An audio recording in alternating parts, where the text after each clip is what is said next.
So we've talked a lot about police brutality on this show, about the out of control police culture in America, how they see citizens as the enemy instead of people to be served and their rights to be protected. Right? It almost sounds funny. I start giggling saying that cops see you as someone who you're supposed to be served and your rights protected. And just because of the culture is it's us against them. The policing, that's the mentality of policing in America. We got to change it. It's gotten out of control. It started with the drug war after 9/11. Everybody's a terror. Everything's crazy now.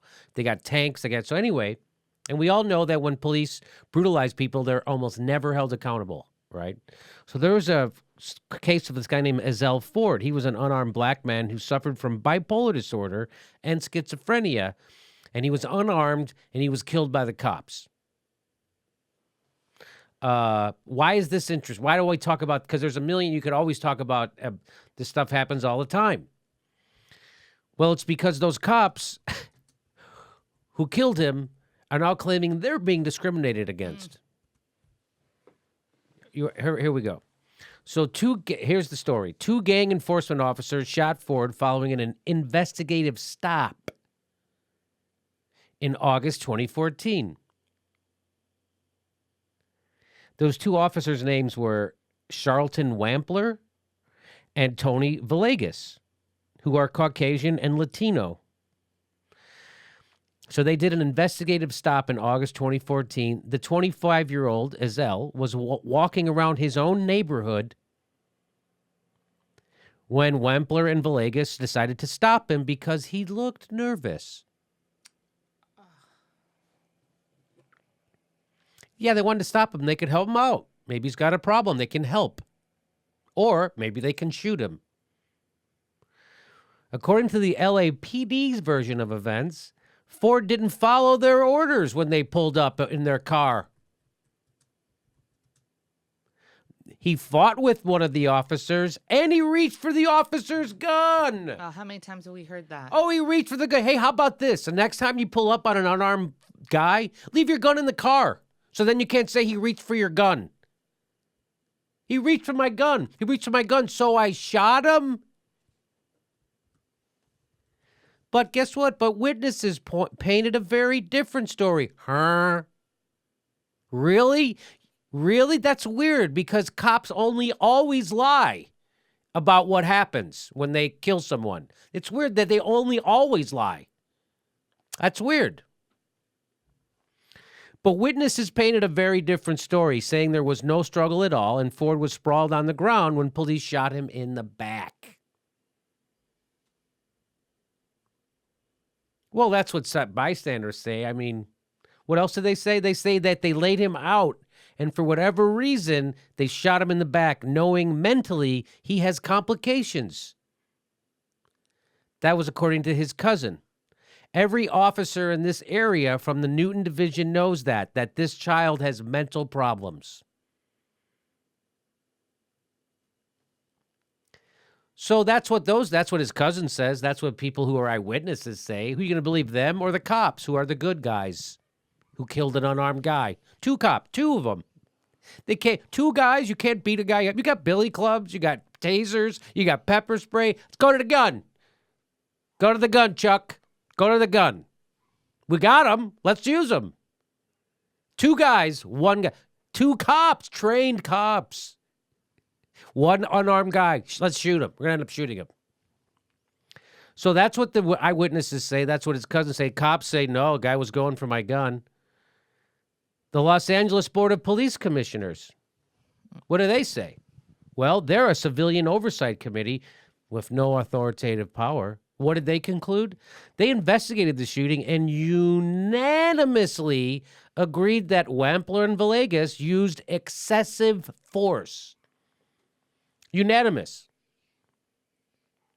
So I bet they got in trouble. Oh, nevertheless, LAPD Police Chief Charlie Beck cleared the officers of wrongdoing.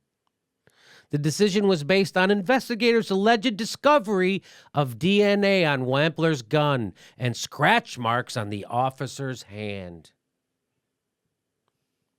So 2 cops kill an unarmed black guy with mental problems in broad daylight who wasn't doing a goddamn thing. He's walking around his own neighborhood. 2 cops pull up, decide to mess with him, shoot him and kill him, shoot him in the back. Nothing happens to them. Nothing. There's a review board. Say these guys are out of control. They were excessive force. What the hell are you doing? The police, he's all right. No, he was going for the gun, whatever. Does this happen a lot? Something like this? Well, in Los Angeles, no officer has been charged for a fatal shooting in the last 15 frickin' years.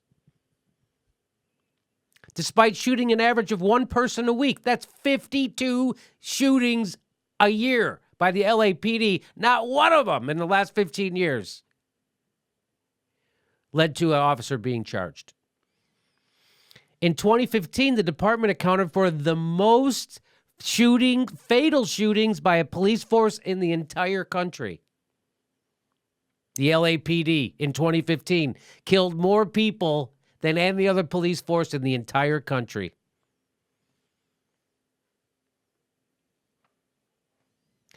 So now those 2 cops who killed that guy who was unarmed, of course they resigned and they're, weeping. They're unconsolable.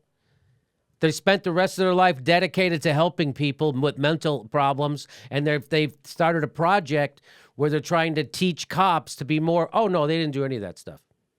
What did they do? They're now suing. They're now claiming that they're being discriminated. They're not getting promotions as police officers. What happened? Well, since then, they've been denying assignments, transfers, overtime, coveted assignments, advancement in rank, and other opportunities for employment. A normal person, after they kill someone, feels horrible for the rest of their life. It bothers them. Not these guys. These guys are like, hey, come on. I can't get more money now just because I killed someone?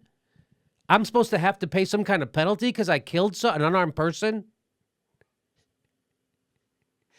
This is the police culture in America. Now these guys, not only they go, we just killed somebody in your neighborhood and not a goddamn thing's going to happen to us. And we shot him in cold blood in broad daylight on the street of his own neighborhood and not a fucking thing's going to happen to us. And guess what? I'm going to sue the city because I want more money. That's our culture. The police chiefs, Charlie Beck, these guys are good guys. Additionally, they point out in the Think Progress article that over half of the people killed by officers each year have mental illness. Yeah, that's how we deal with our mental illness in America. We close down the mental hospitals, we put them all on the street, and then we have cops go shoot them. That's literally what's happening. So these cops are saying this. They're saying, hey, an African-American officer that was recently involved in a lethal shooting of an individual that was found out of policy by the police chief and the police commission was only taken out of the field for a short period of time and is now in a highly sought-after position in the Metropolitan Division. And that clearly there is a different standard of discipline meted out for officers solely on account of their race and color of skin. So they're saying they're being discriminated against because they're white and they're not black, and one is Hispanic. And they're not black. That's what they're saying. Oh, black guys get away with this. We can't get. This is what these are cops. They still have guns. They're still on the force. Our city still thinks that they should be taking care of us. They should be mixing. They should still have guns in our communities. These frickin' maniacs. And by the way, they make a good point about the African-American officer that was recently involved in a lethal shooting was found out of policy by the police chief and the police commission. They got promoted. They got a promotion. They're not fired. They're a lethal shooting. They were found to be out of policy. You think, boom, you're gone. No, we don't fire cops. We give them a gun. We send them. It's just like the Catholic Church with molesters. No, we just send them to another parish. We just send them here. You go over there. Go rape some boys over there. Hey, you go kill some people over there. Go brutalize some citizens over there. Hey, we don't fire cops. We don't charge them. We don't fire them. So that's great. That's happening in America. So that's Officer Charlton Wampler and Tony Villegas. Those are just profiles in courage. Takes 2 of them to kill one guy, and they need a gun to do it. You couldn't beat up a guy? You couldn't beat him up, you wimps? You out-of-control maniac wimps? You couldn't beat him up, two of you. A mentally ill guy in his own neighborhood, you got to shoot him? That's what kind of fucking pussies they are.